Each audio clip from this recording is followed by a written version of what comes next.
All right, everyone. So this is going to be the second half, pretty much, of chapter 13.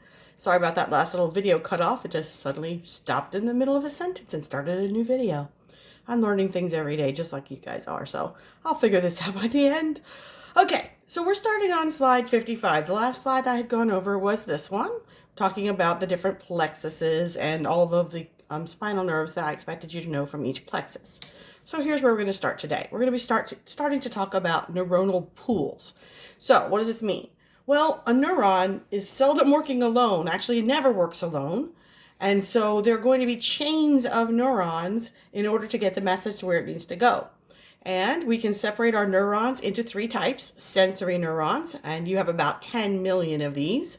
And of course, their job is to gather information from the body's surface and from inside the body and from outside the body, anything coming in through any of your senses. And even including things like, information about how much oxygen is in your blood and how much CO2 is there, or things like that. So those are all going to be carried on sensory neurons, anything that has information that needs to go to the brain. Okay, motor neurons for both voluntary movement and all of your autonomic functions. Remember, autonomic is automatic. There's only about 500,000 of those. And their job is to carry the commands from the brain and spinal cord out to peripheral effectors. Those effectors are skeletal muscle, smooth muscle, cardiac muscle, glands, and adipose tissue. And there's only 500,000 of those. So that's only 10.5 million neurons. The biggest group of neurons belong to the third group, which are interneurons. And you have about 20 billion of these. Way more. And they are located exclusively within the central nervous system. And so their job is to link the different brain areas, to link the different spinal cord areas, and to link like the sensory pathway to the motor pathway. So we're going to organize those neurons in neuronal pools, depending on what we need the signal to do. Okay?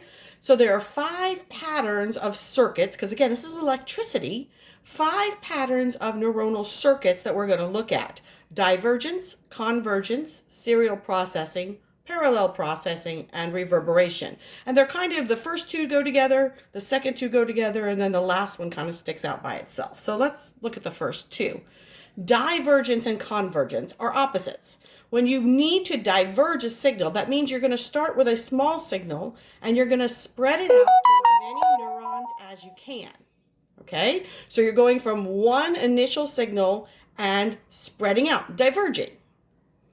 Convergence is the opposite. You're gathering information from lots of sensory neurons, and what you're going to do is you're funneling it down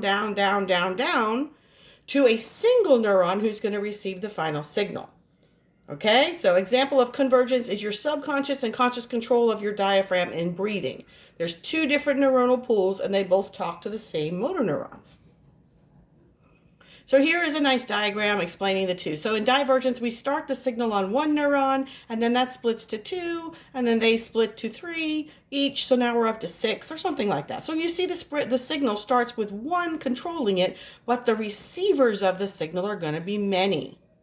Convergence is the opposite. We start with lots of neurons, and then they all end up talking to a single neuron. So we're going to get a single output.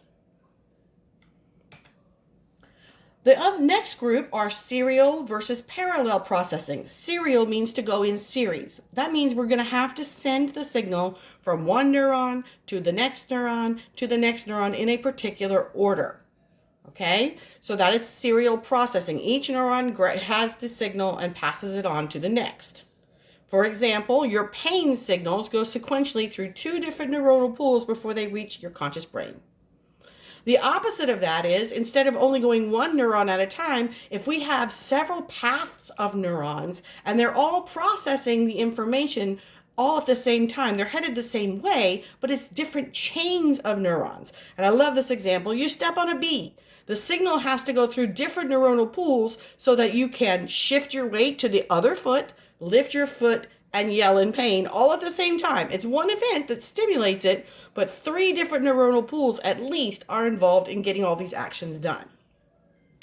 So here's our diagram for serial. So we have neuron 1, talks to neuron 2, talks to neuron 3, and etc. Okay? In parallel processing, we start out with more than one, and then we carry them in the same direction, parallel signals, but they're coming from several sources, even though the stimulus was from a single source. Okay, so those are our two pairs that kind of go together. All right, so that's divergent and convergent, serial and parallel. The last type of neuronal circuit is, I think, the most interesting. It is called reverberation. So this one kind of is a way to set things on autopilot.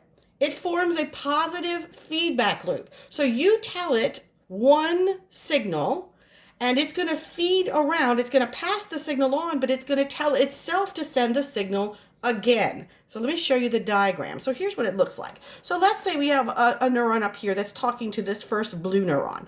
This action potential would be passed to this purple neuron, and notice it is split. Part of it passes it on to a pink neuron down here, but the other branch comes back up and talks to